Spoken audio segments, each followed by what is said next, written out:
Welcome back to The Explainer. So today we are jumping right into a surprisingly dramatic timeline of closures over at the Ichikawa City Zoo, specifically looking at their famous Monkey Mountain.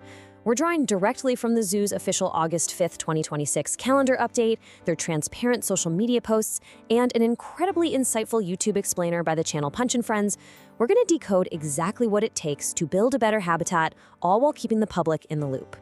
Now imagine this. You've spent, the better part of a month mapping out a perfect weekend family trip. You've checked the weather, you coordinated time off work, and miraculously, you actually managed to get everyone out the door on a Saturday morning. You arrive at the park, navigate the twisting pathways, and walk right up to your absolute favorite exhibit, the one you've been hyping up the entire car ride. But instead of seeing the macaques you know and love, boom, you're met with a massive wall of chain-link construction fences. It is incredibly frustrating, right? As the Punch and Friends explainer, which is perfectly titled The Hardest Goodbye, points out, we form deep parasocial relationships with these animals. When a zoo puts up a wall, it literally feels like they're severing that connection. Okay, let's dive into this because this exact feeling is the root of that frustration. You see, in the realm of leisure and entertainment, our expectation is instant, frictionless access. You buy a ticket, you see the attraction. It's a static transaction. But here's the thing. A zoo is a living, breathing, biological environment. So that static access we expect, it's actually completely unnatural. A barrier at a zoo is not a systemic failure of your weekend plans.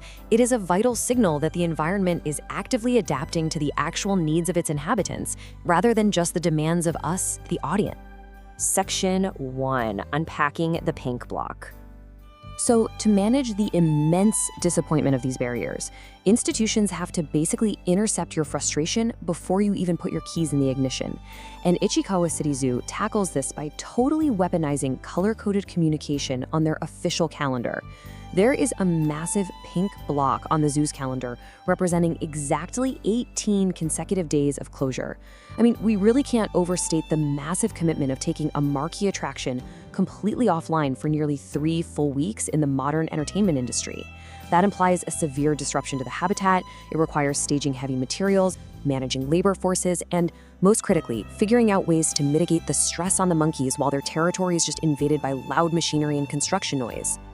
If we trace out that pink block, the viewing restrictions begin definitively on Tuesday, September 1st, and they run straight through to Friday, September 18th. Now, what's genuinely fascinating here is the sheer confidence required to publish an exact 18-day timeline.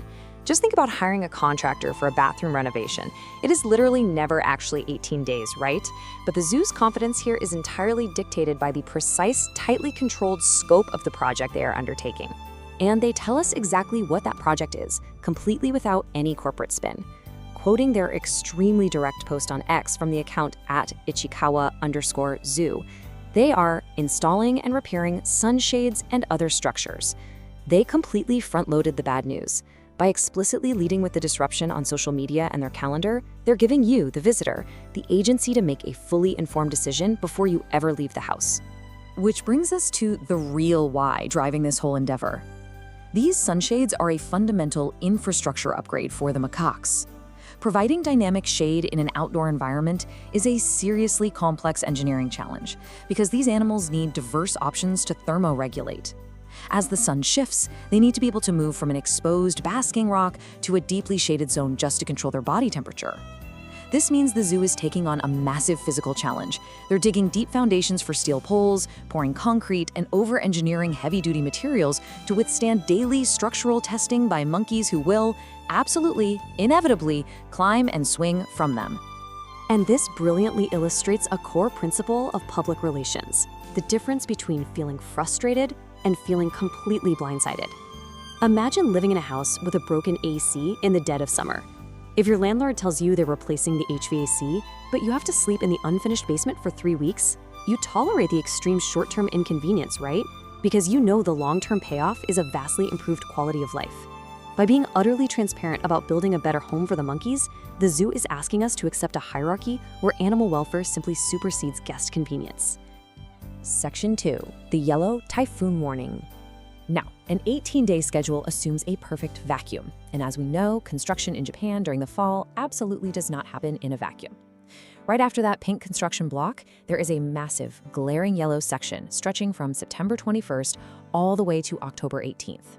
The zoo includes an ultimate disclaimer here, warning that if construction is delayed due to typhoons, Monkey Mountain remains closed. They're visually conditioning the public to accept that the project is completely at the mercy of meteorological realities. Building an outdoor enclosure during peak typhoon season is quite literally like trying to build a complex house of cards on a table while someone randomly turns on an oscillating desk fan. You think you've beaten the level on September 18th, you're in the clear, and suddenly the video game boss music starts playing, and it's a Category 3 typhoon. When that fan hits, you don't just lose the time the wind is blowing, you completely lose the structural integrity of whatever you were building. A typhoon delay creates this massive domino effect. If you've got half-installed shade sails out there, massive wind shear turns those incomplete structures into giant, dangerous kites that can literally rip out their own foundations. The saturated soil turns the worksite into a hazardous mud pit where you can't operate machinery or pour concrete. But the challenge isn't just structural, actually, it's profoundly biological. Animals are highly sensitive to weather changes. When that barometric pressure drops, zookeepers have to shift their focus entirely away from the construction crew to secure the monkeys in indoor holding areas and manage their very real barometric anxiety. Section 3. Red tags and random closures. So let's see how this builds into an even more complex planning scenario. Because the monkey enclosure schedule and the weather threats, those are just two variables. If you focus solely on dodging the pink and yellow blocks, you might drive right into a locked front gate anyway. Interspersed throughout the calendar are these bright red tags indicating dates the entire facility is closed. When mapping out the standard closures, they mostly fall on Mondays. That's a necessary operational reset for deep cleaning and vet rounds, and honestly, it's pretty easy for a weekend family trip to avoid. But notice those two major curveballs, Thursday, September 24th, and Tuesday, October 13th.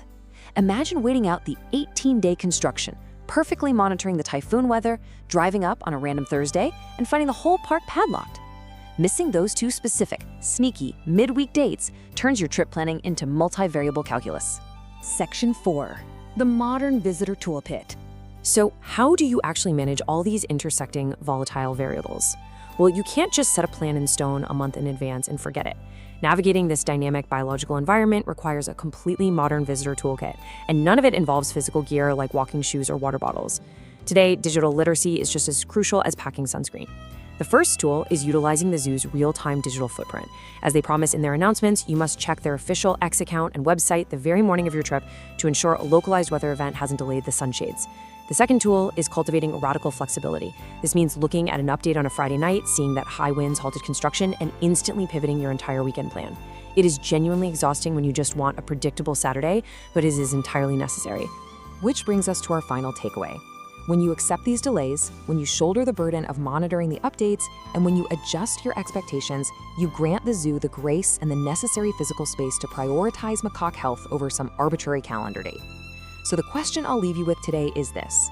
When you encounter that chain link fence on your next perfectly planned trip, will you remain a passive, frustrated consumer of entertainment, or will you embrace the disruption and become an active participant in animal welfare?